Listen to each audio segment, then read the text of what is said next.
Welcome, Carl. How are you doing? I'm doing well. How are you doing, Wyatt?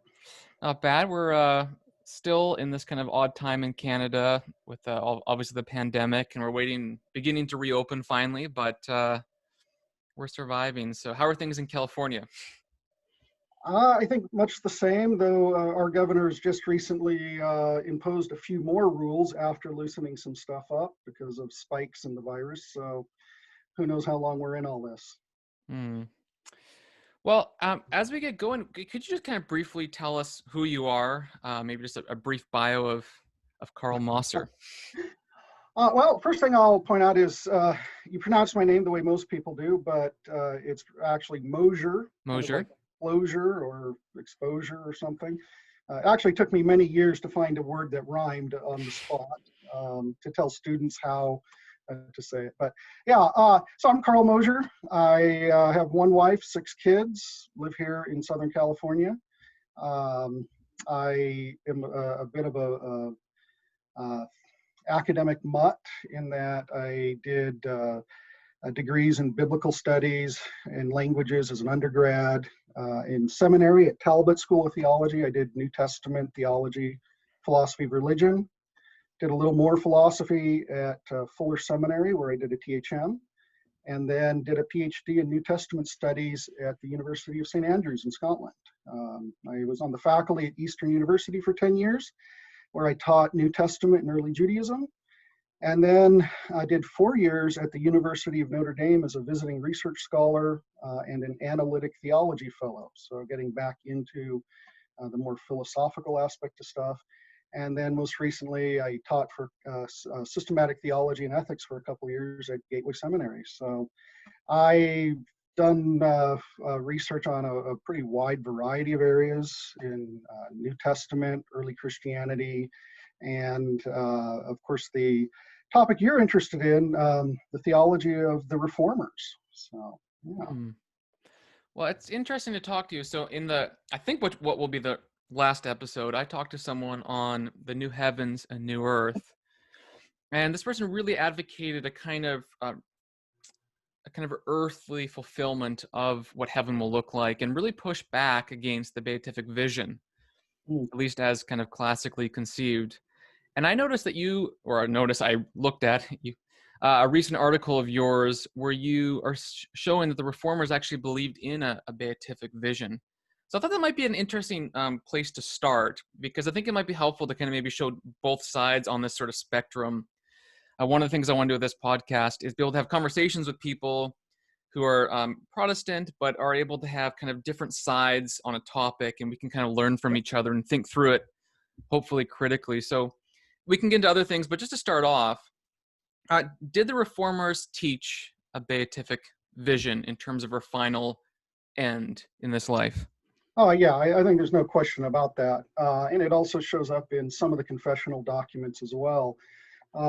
So the article that you're referring to, I talk about the beatific vision in the theology of Ulrich Zwingli, the first Reformed theologian, Martin Butzer, and in John Calvin. So it's definitely an important theme in early Reformed theology. John Owen also had a very robust notion of beatific vision, a little bit of a distinctive take on it, because he associates it with the vision of the incarnate Christ in a way that others don't. But the early Reformed are definitely interested in the beatific vision. Um, but where they often will differ from the Roman Catholic counterparts is many of them will follow the Eastern Church Fathers rather than the kind of position you find in Thomas Aquinas. So in Aquinas, is a little bit of a caricature and oversimplification, but in Aquinas, it seems like resurrection becomes a superfluous event. That yes, we affirm the resurrection, the creed tells us so, scripture tells us so, and that will happen, we will have resurrected bodies. But for Aquinas, the beatific vision can be experienced in its fullness upon death. And it's a purely intellectual vision of God and of his essence. And when I've talked with specialists on Aquinas or medieval theology, and I press them a little bit, okay, so what's the body for? On Aquinas's view, and they usually don't have a lot to say, and will agree that it seems to be almost unneeded for the beatific vision. Whereas when you look at some of the Greek church fathers, like John Chrysostom, for example, they have a vision or an understanding of the beatific vision that requires the resurrection of the body.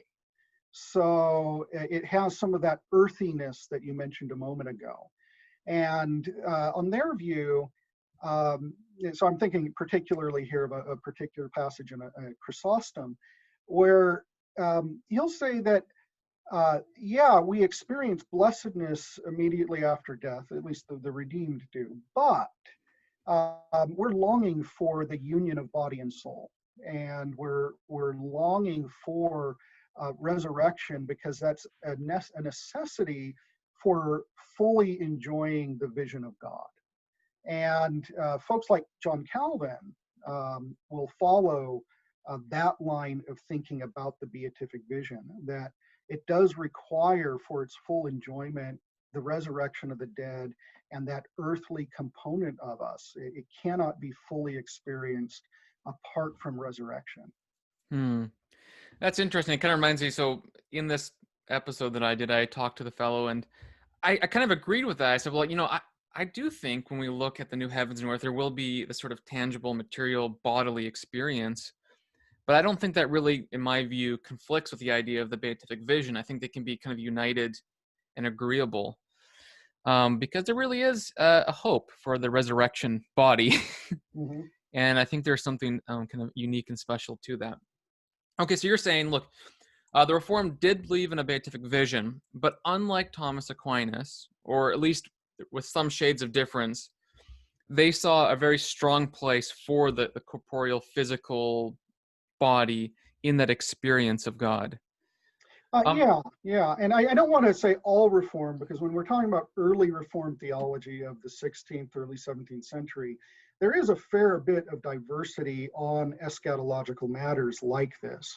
So you will find some early Reformed who are going to be very close to Aquinas, but others who are going to be very close to the Greek church fathers, or medieval folks like Bernard of Clairvaux, who kind of took what Aquinas referred to as the Greek view. So in late medieval theology, it was understood there's a Greek view and a Latin view, and many of the early Reformed took that Greek view, and did so because they felt that you had to give greater role to the resurrection. And I think there was maybe a little reticence to make the beatific vision a completely, purely intellectual perception, because beatific vision gets connected with transformation. So a passage like 1 John 3:2, which is talking about the return of Christ, says, that we don't yet know what it's going to be like, but what we do know is that when we see him, we will be like him, right? Because we're going to see him as he is. And so there's a transformational element with the beatific vision that is going to incorporate our bodies, right? So the Apostle Paul, for example, in Colossians 3, I think verse 4, talks about our transformation and glory, so that we're conformed to the body of his glory. And so they're connecting the vision and that transformation or glorification of our resurrected bodies together. They're putting those together, which I think is the right move to make, personally. Interesting. Yeah, now you've obviously done more reading than I have in the Reformers, but when I've read them, I've never really questioned that they did not believe in the beatific vision. I mean, to me, I think everyone I've read seems to affirm it. So I'm sure there's diversity and all that, but it's not even kind of on my radar that that's a thing that someone could question. But some people do question it, right? I think you mentioned that article that I read that a lot of people today would say, well, the beatific vision doctrine is something rooted in Roman Catholicism, not in Reformed theology. Yeah. And I saw that, and I still think, like, I've never even that's never even crossed my mind, just because whenever I read Reformed people, they talk. I mean, I must be missing some of them. I'm sure I am, but like, I've not even heard of it not existing in the Reformed doctrine. Right. So I think part of that is for you is you're a little bit younger than me. So you would have received your education at a time when people have already been writing about this, trying to recover some of these ideas for a couple of decades. But if you were to go back to some of the older literature, or just even roll back the clock a couple decades, I'm not that much older. Yeah, I can remember in my own education that beatific vision just didn't show up in most theology discussions, in most discussions of eschatology. I don't recall it being mentioned in my Bible college or seminary classes. And maybe it was in passing, except when talking about medieval theology and saying something about Aquinas.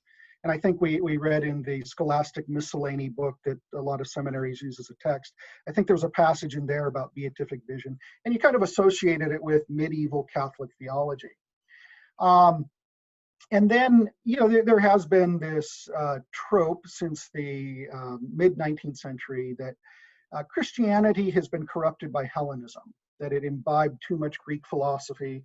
And the beatific vision is historically connected with some of these Platonic themes, in that the early church fathers, both Greek and Latin, saw similarities between Christian teaching and certain themes in Plato. And for Plato, part of the goal, and certainly the Neoplatonists after them, part of the goal for humanity is to have a vision of God or the One, or however they want to articulate this, that's purely noetic, purely intellectual. And so some people were taught, and you can see this in textbooks, older textbooks, that this is just the product of Greek philosophy. And therefore, it's a bad thing that Roman Catholicism has enshrined as a official doctrine of the church, but we're good Protestants and we just go to the Bible. But of course, the church fathers were keen and careful readers of scripture, as were the reformers, and maybe not always reading it in quite the same way that we might, but they're careful readers, and it's hard to miss that there's some kind of vision of God that is in store for us, because Jesus tells us very clearly, right, blessed are the poor in spirit, for they shall see God. Now that raises, interesting theological questions when you take that promise and think about it in light of other things Scripture says, like the fact that you have all those Old Testament texts which say that God cannot be seen and that he dwells in deep darkness. You've got Paul telling Timothy that God dwells in unapproachable light, and he's the one that no one has seen or can see.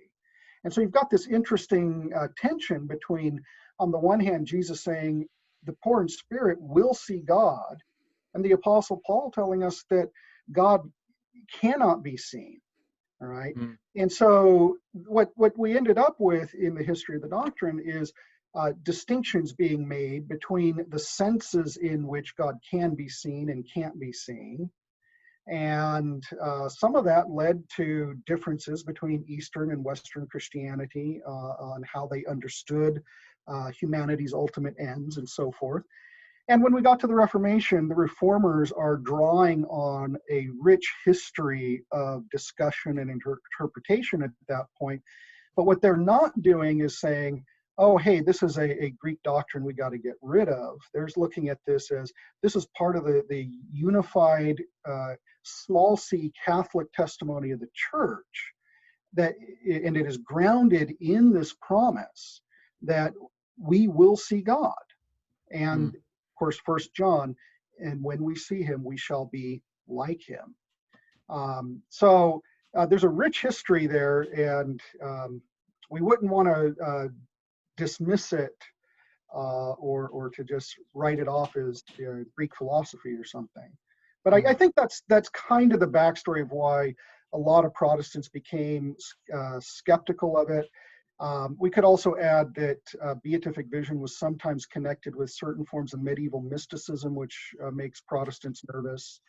And so it can come as a surprise if that's what you associate it with, to find it in the reformers in a form that is not wedded to a strong mysticism of the medieval sort.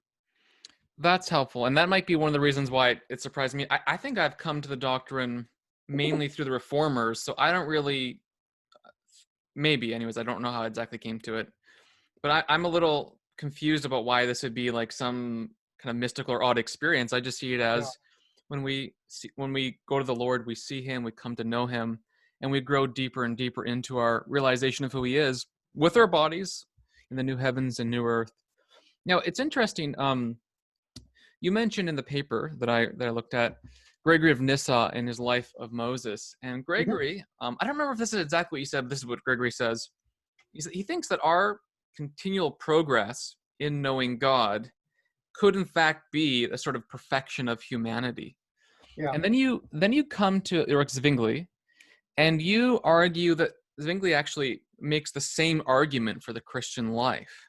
That I yeah. think from now and to forever, we're always growing more and more into godliness or Christ likeness. Can you kind of tie those two pieces of thread together to kind of clarify what you're Sure, getting at? sure. So Zwingli, he's fascinating in lots of ways.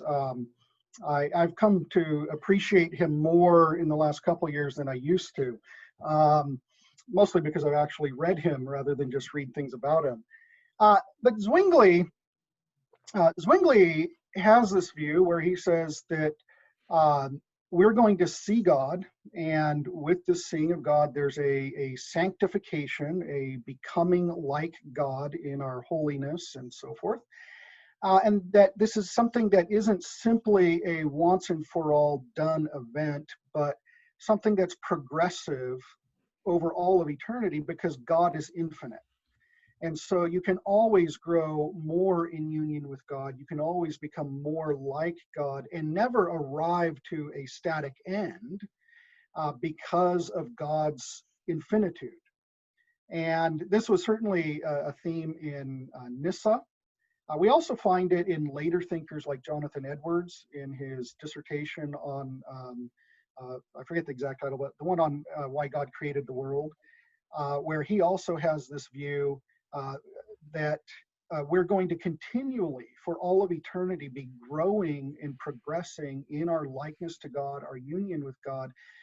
And Edwards has an interesting illustration that he uses where it's like, I think of it as kind of, even though the technology didn't exist then, the infinite elevator thing, because he says it's as if you're going up and up and up in a box and you just keep going and there's no top. It's like an elevator that just forever goes up.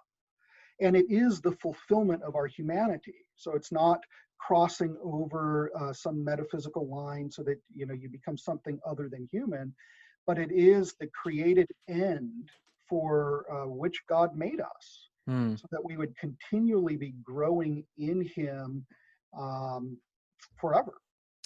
It reminds me, I believe Calvin is talking to a fellow named Osiander, and he's, that might be the wrong name, you can correct me if I'm wrong, but he's really pressing the idea that we don't actually become ontologically God, but we become very much like God through this kind of sanctifying process. And if the Beatific visions are end, the means to get there, what most Christians have called throughout church history, deification. So I think when someone hears the word deification, that sounds really odd. It sounds perhaps Mormon. It sounds improper, but it's odd because maybe that's odd historically, because even from the 2nd century with Irenaeus and others, there's this idea that the way that you describe kind of the growth of the Christian life is becoming godly, becoming like God, or being deified. Yeah, Can you kind of speak to that? I think you did talk about it in sure. your article, but I think most of us are confused. That sounds like a really bad thing. So what Yeah. did it kind of mean historically? And then maybe just jump into how the Reformed adopted that language Yeah. So or I have adapted. addressed this in some other publications. I've got a really long article on the origin of this doctrine of deification in the 2nd century fathers. And there's actually a couple of YouTube videos that you can pull up. But the short answer is This word deification certainly does ring alarm bells if we come across it and are unaware of what is meant, or it's just, something we associate with, like you said, maybe Mormonism or the deification of Roman emperors or something along those lines. And that's certainly not what the fathers meant, certainly not what the reformers meant when they used that same language. What happened historically is Christianity spreads within the Mediterranean in Greek-speaking communities at first. In Greek, the word theos, we typically tell first-year Greek students it means God, it's a deity, theos in the singular, theoi in the plural. But it also had a broad semantic range that classicists tell us the word began as an attributive term, not as a substantive. It was originally a term that you would use for things that are sublimely beautiful. It's often a synonym for immortality. Things that are incorruptible or blessed are theos. And we do something like that when we might say, oh, that sunset over the ocean was divine. Or when we hear, say, a woman performing a really beautiful song, and say, man, she's got such a divine voice. We might even refer to her as a diva, the Latin word for a goddess. Now, when we do this, we're not saying that she's literally a goddess or we should bow down and worship or anything like that. But it is saying there's something that's particularly beautiful or sublime about this. And the second century fathers, they read the New Testament and they saw that the New Testament vision for salvation is, think of, say, 1 Corinthians 15. It is to be raised immortal, incorruptible, and glorious. And for a second century native Greek speaker, it was just a natural way to summarize that vision by saying, well, what that means is we become theos. And they don't mean that in the sense of we become a deity or an object of worship. And they combine that with what the apostle tells us, Apostle Paul, when he says that God alone has immortality. So they deduced from this the idea that we are going to be raised immortal, but the immortality we experience is not an autonomous immortality like a pagan Greek deity might have, but it is God's own immortality, a sharing of divine life. And you can think of course, various images in especially the Gospel according to John, where Jesus gives organic metaphors that convey that same idea, like the vine and the branches. So the idea is that we share in God's own life by grace, by participation, by adoption. And so that led them to say things like, the Son of God became what we are, that we might become what he is, meaning him in his humanity as the Son of God who is immortal, incorruptible, glorious by virtue of union with God. And John 17 comes into play, where Jesus has that astounding prayer where he prays that we would be one with him as he and the Father are one. Right? And not that we become members of the Trinity, but that there is a sharing of divine life and love that transforms our humanity in a way that fulfills God's purposes in creating us as his image and likeness. So I think that's a helpful that's kind of the historical background to that. And then they, it was easy enough then for them to just simply use terms like theopoiesis, make theos, which gets translated in Latin as deificare, deification. And so in the Christian context, it's this idea of being like God, sharing in his immortality, his incorruptibility, his glory, being morally conformed to his image, and so forth. Well, I think that's a helpful summary, and it kind of clarifies why in the world do Christians for around 1,500 years consistently use this language. Yeah. When to us at least, it seems so confusing. And I think largely it's kind of what you said. It was part of their linguistic milieu. It was a common word. It actually made sense to use it. Right. Whereas today it's harder to use it. It can breed confusion unless it's defined. That's and so right. we tend to use other language. In fact, I don't think it's bad language that we use. In fact, I think, so this is my opinion, I'm not saying you have to hold it. I actually prefer the Reformed idiom of union with Christ. because I think it's actually a better summary of what's going on. Because maybe to quote, I think you at least alluded to Gregory of Nazianzus, Hmm. this whole idea about this idea of how we're saved is whatever Christ is, we have, or did we get. And what he didn't assume, he doesn't heal is the idea. And so that does happen in what we call the idea of the substitutionary life and death and resurrection of Jesus Christ. Hmm. We're imputed his righteousness through his death and resurrection, both active and passive. We receive all of that, but really it's through a kind of union with Christ by which the Spirit then communicates the blessings that Christ gained on our behalf. Now, Yeah. I'm not actually against the idea of deification or theosis, that language. I just find, like, for me, like, it would be very hard to go into, like, a Baptist church and to start talking like that. But if I use the word union, Sure. people understand it. So can you kind of comment maybe a little bit on your research? Like, when the Reformed use a union with Christ, Calvin in particular, how close are they with this kind of patristic doctrine of deification? Where do they overlap, and maybe where do they not overlap? Yeah. Well, I think with Calvin in particular, there's no question that he affirms the patristic doctrine. And in his commentary on 2 Peter 1:4, he says that the end, or the telos of the gospel, is, if we may so speak, a kind of deification. So he's very explicit on that. And then he defines what he means there. It's about a union with God insofar as it is possible, or to the limits of our capacities as created beings. He points out that Plato, the philosopher, had a similar position, and alludes to a famous passage in the Theaetetus where Plato talks about union with God as far as possible. And then says Plato didn't understand the bond of union. He kind of went off in his own fancies and whatnot, and didn't really get it. So I'm actually conflating that, the commentary in 2 Peter and a passage in the Institutes there. But he knew that the church fathers talked this way. He had read Cyril of Alexandria at great length, especially his commentary on John and the Christological dialogues.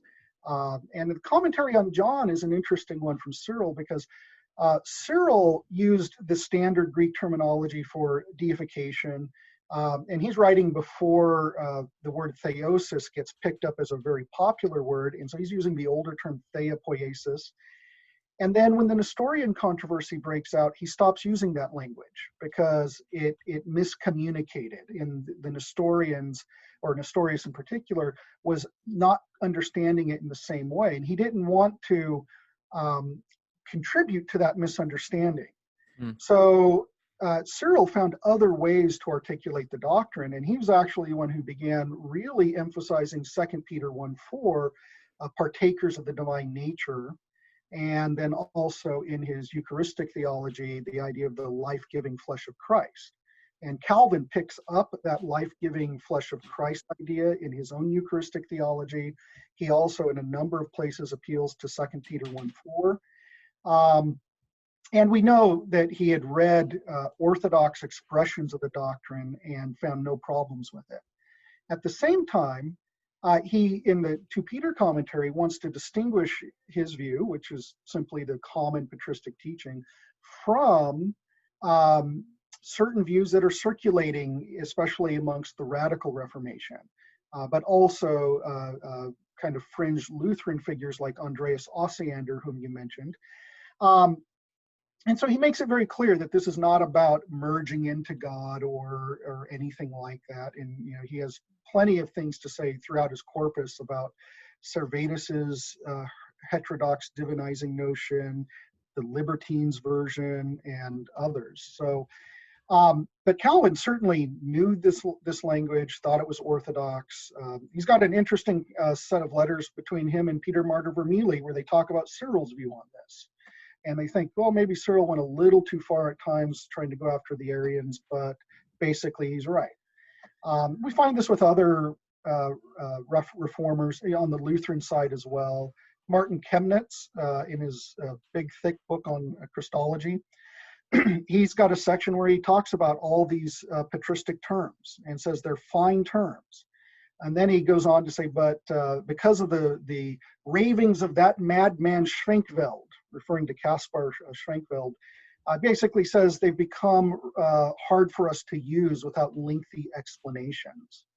And I think that's kind of where a lot of people today might be at, who are familiar with the doctrine. They appreciate the doctrine, they think it's important, but they prefer to use other terminology because it could get confused with New Age mysticism or Mormonism or some other heterodox notion. Now the problem of how do you articulate it comes to the fore. And we can talk about the discrete elements that contribute to a doctrine of deification, like union with Christ, sanctification, glorification, and we can talk about those things individually, but none of them really capture it all in one potent statement. And some years ago, the great church historian Jaroslav Pelikan, who was a Lutheran, converted to Orthodoxy, he suggested, why don't we take this later term that Gregory of Nazianzus coined, theosis, which became the standard term in Byzantine theology, and why don't we just take it over into English, the way we did blitzkrieg and robot and stuff. And people have done that, right? So theosis is often talked about, people not really making distinctions between different versions of Christian deification and early and late patristic theology, Byzantine theology, East, West, so on. But the problem now is that the word theosis is being used for, I've seen it used for Buddhist ideas, Islamic ideas. I know people who talk about Mormon theosis. And so now we're back to the original problem of a word being used quite indiscriminately for quite incompatible ideas. And now we either end up not having a word to talk about it, or we talk about it in a way that doesn't quite tie it together in the provocative, poignant way that the church fathers did. So I personally prefer to use the terms and then offer explanation and explain why it is that the church fathers spoke this way and why the reformers thought it was a fine way to speak, provided that your audience is one where you have the opportunity to give an explanation so they know you're not teaching heresy. Well, it's helpful to hear, especially the way that you're thinking through that. At least for my part, I still find that union with Christ is a really good summative phrase to use, and you can include a lot of these things. I mean, because we're united to Christ, we're justified, sanctified, glorified, all that kind of stuff. But I also see where you're coming from, and I wonder if there's maybe a sweet middle point where in the course of teaching Sunday school and in church and so on, you're able to kind of work through these historical doctrines and then name them and then kind of equip people to understand what they mean in their context.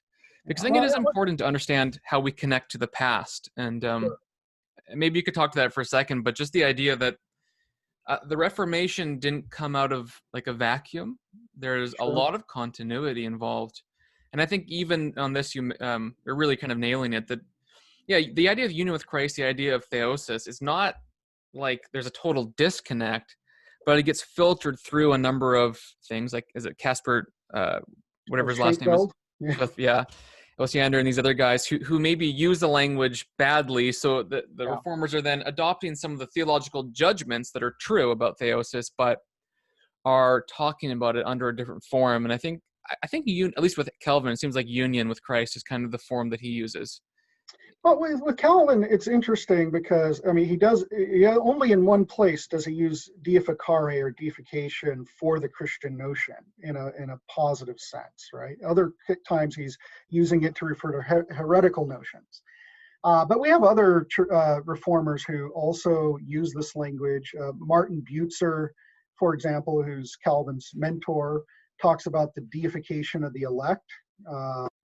He's very clear. He actually uses the word apotheosis, which is a little bit more surprising, but there is patristic precedent for using that term in a Christian context too.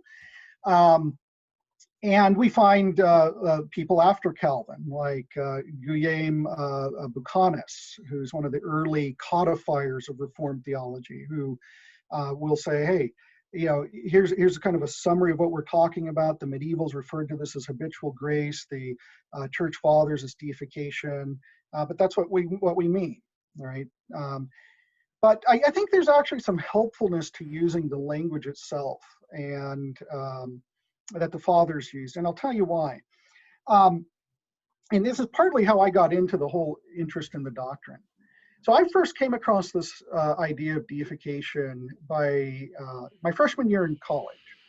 My roommate came home with a book called Are Mormons Christians? It was written by a professor at Brigham Young University who has a PhD in New Testament early Christianity from Duke University. He had published in mainstream biblical studies journals and reference works and was quite qualified. And he cited the church fathers as precedent for Mormon teaching. I grew up in a small town in southeast Idaho that's 80% Latter-day Saint, and I'd never heard of the Christian notion.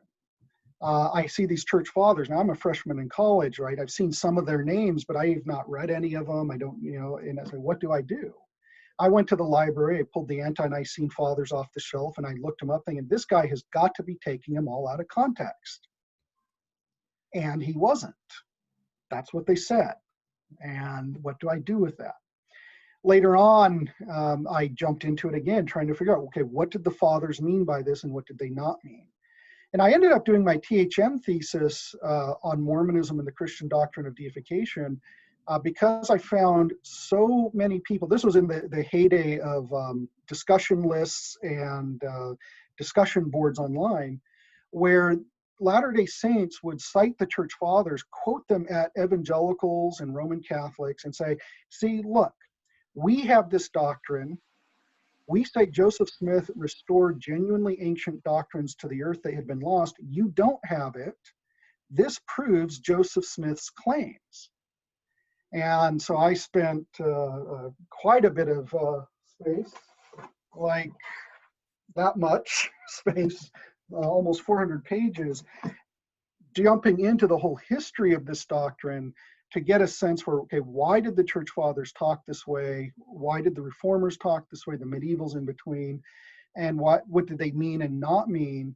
And I found at a practical level, at least interacting with Latter-day Saints, and most of us are going to have Latter-day Saints knocking on our door, that it's helpful for people to be aware of this language, to know how Christians have used it, so that they aren't simply stunned or think that something's been hidden from them, or that there's a massive disconnect between our theology and those of our predecessors within Orthodox Christianity.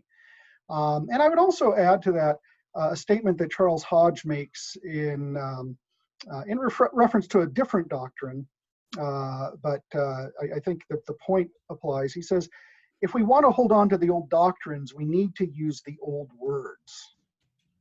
And I think there's something to that, we see that doctrines can subtly shift over time because the vocabulary shifts. We see this, for example, on doctrine of atonement. Protestants used to talk about a doctrine of satisfaction, not of atonement. And now you mention satisfaction, and people think, oh, is that Anselm? No, this is all the confessions of the Reformed, Lutheran, and Anglican and Baptist traditions. But we become disconnected from our own heritage when we allow the language to change and not keep our new language calibrated to the old. So, I've been thinking about this recently, and kind of agreeing with your point about the old language. That one of the challenges we're about to face, I think, is a challenge over Christology, because we used to have a pretty robust theological anthropology of soul and body, of mind, affections, all that kind of thing. And when he talked about Christ's hypostatic union, not the other union we're talking about, which is though similar, it was pretty clear what you meant when you were able to explain the terms. You mean that, Christ, the Logos, united with irrational and noetic human nature, or whatever, human. And you kind of understood what those terms meant. But today at least we don't talk about them. We use different kinds of language. And so then it strikes me that our entire Christological doctrine is kind of based on this older theological anthropology. Yep. And we may not be able to really articulate it today, at least confidently. And that could, I suspect, just like the Trinity debate happened a few years back, we're about to enter into the Christology debate because of the way in which we understand the relationship between natures and persons, right? The way in which we understand how the Logos unites with humanity in Jesus Christ. or what is a person, or what is a right? person? Yeah. Yeah. So Yeah, I think I think that's right, that we have a tendency, we want to, I think of evangelicals in particular, have a tendency to want to make things accessible, understandable, to a wide range of people. And that's a good instinct, right? It's something we want to do. We want people to understand the message. At the same time, we also have a tendency toward anti-intellectualism, not wanting to use too many big words, um, and a pragmatism within our circles that pushes against precise theology and technical terminology. And as a result of the kind of the pushback against the technical terms and the right desire to make things accessible, we sometimes end up forgetting the way we used to talk. Maybe the folks at the beginning of the process are fully aware. So like my example from Hodge, Hodge and Warfield and Machen, all three of them, interestingly, objected to the use of the word atonement. They ended up using it because everybody did, but they also noted that they didn't like that word. They wanted to go back to the old word satisfaction because it was more precise. It's the word that the church has used for centuries. It conveyed distinctions that couldn't be made with the atonement language. Now, they understood what was meant by atonement and how it was meant to be a more accessible term than satisfaction. But you go a couple generations later, and people don't know what the old word means anymore. And they misuse that old word, and sometimes in ways that are quite contrary to classic Protestant theology. And I think the same kind of thing is something that we have to think about with regard to things like beatific vision, union with Christ, union with God, theosis, deification language. That if we really want to get the old concept, because we think it's scriptural, we think it's a way of maintaining fidelity with our past, because we think it's helpful for the spiritual life. Sometimes we need to introduce people to these older terms that might, on first blush, raise a few hackles or concerns, and then explain it to them and show scripturally why this is warranted language. And that's, of course, what we do with the doctrine of the Trinity itself, right? Sometimes you've probably had this too. People will object, say, yeah, but Trinity's not in the Bible. You're right. Hypostatic union is not in the Bible. You're right. The phrase never occurs.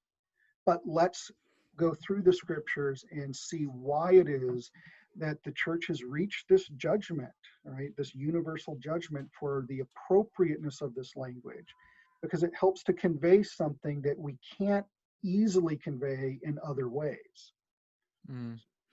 Well, I kind of opened up this discussion we had by talking to you about a prior discussion I had where someone was maybe pushing back against the beatific vision. I think Yeah, it's been really helpful to hear your side, the other side where the beatific vision is something that is rooted in both scripture and history in the patristic, medieval, and Reformed church. But I'd be curious as we kind of end up here. One of the things I love to do is get people reading or recommended good books. So I'm yeah, wondering, could you recommend, and you can even kind of explain why you're recommending them, but maybe yeah. like 2 or 3 Reformed authors and books that would be helpful to think through this, and then maybe 1 or 2 modern ones, and it could be something of your own or other people's or whatever. Could you kind of give us a sort of an annotated bibliography of good things we can read? Right.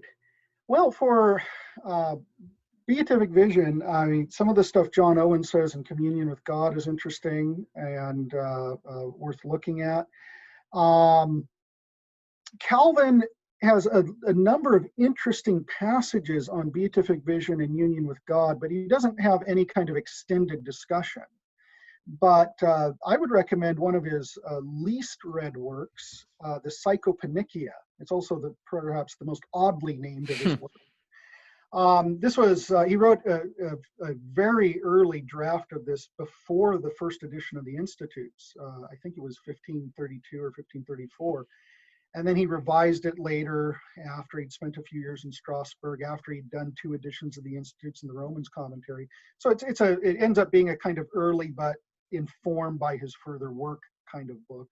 And I think there's some really interesting things in there about beatific vision, union with God, resurrection, that Reformed folk would, in particular, do well to think about, because he makes some connections with Scripture that I don't often see modern writers making, but I think he's onto something. If you want to go a little bit later on the deification stuff,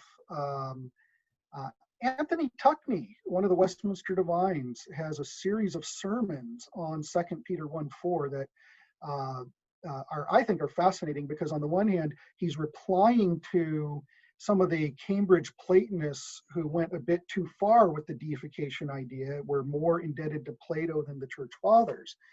Not all of the Cambridge Platonists were, but he had a particular one in mind, and he strongly objected to the guy's teaching. But then he is also aware of the biblical basis for this notion and its impeccable theological pedigree. And so he gives a very learned and precise exposition of this notion in this series of sermons, and draws interesting distinctions that actually people in other Christian traditions would benefit from, like the Eastern Orthodox, who sometimes think they have a monopoly on the doctrine. Tuckney has some fascinating things there.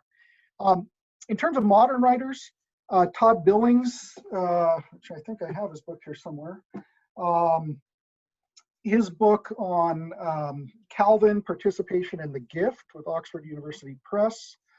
Julie Canless's Calvin's Ladder, which doesn't deal with union and deification head on, but with this very closely related themes of spiritual ascent. Robert Letham's little book on union with Christ is a good one that touches on deification. I can't recall if he mentioned beatific vision, but certainly the deification stuff.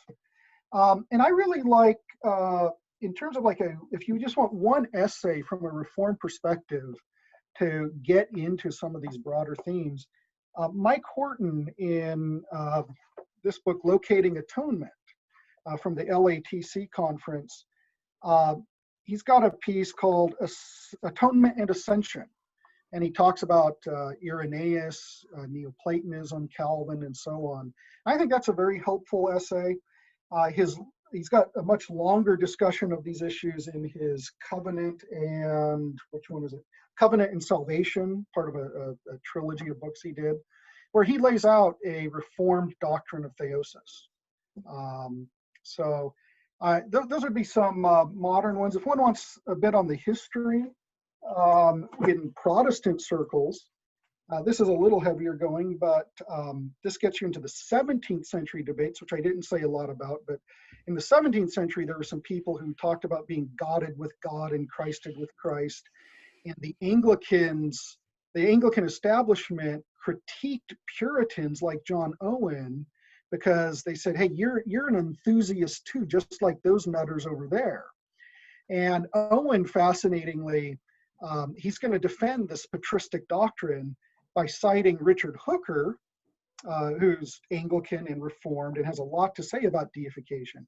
But Paul Lim's Mystery Unveiled, The Crisis of the Trinity in Early Modern England, talks about theosis quite a bit, and how Trinitarian debates were very much connected with how people envisioned our ultimate ends and what it is to be united to God through Christ, and what that means for our ultimate salvation. And he shows again and again that the Reformed, the Puritans, were very much indebted to the Cappadocian Fathers and how they articulated their position, and a very clear connection with those themes from the Greek Church Fathers. So I'm sure I could mention more, but well, I think we got at least a taste of certain books we can get into. Yeah. Well, Gar, I found this helpful. I think in some sense it was challenging for me. I think you're kind of arguing for using these old words. I still kind of prefer to use union, but I get where you're coming from now, especially when you kind of contextualize it with these sort of Mormon apologetic concerns, because I could see that being particularly useful to know what it means to be deified when Mormons have their own doctrine that sounds quite similar. And you want to be able to Well, distinguish that sound, from it yeah, on the surface. on the surface, or it sounds Yeah, similar on the surface, but not when you right. get deeper in. Massive differences below that. So, Yeah, well, that's useful, I think, to hear. And I'm glad you took time to talk to me. I think in this podcast, the Heaven Earth podcast I'm doing, I want to be able to talk with all sorts of people, hear all sorts of different views, and kind of practice sort of a long form listening. And you've allowed me to do that today. Thank you for those book recommendations, and thank you for yeah. talking, Carl. I appreciate it. Well, thank you for having me, Wyatt.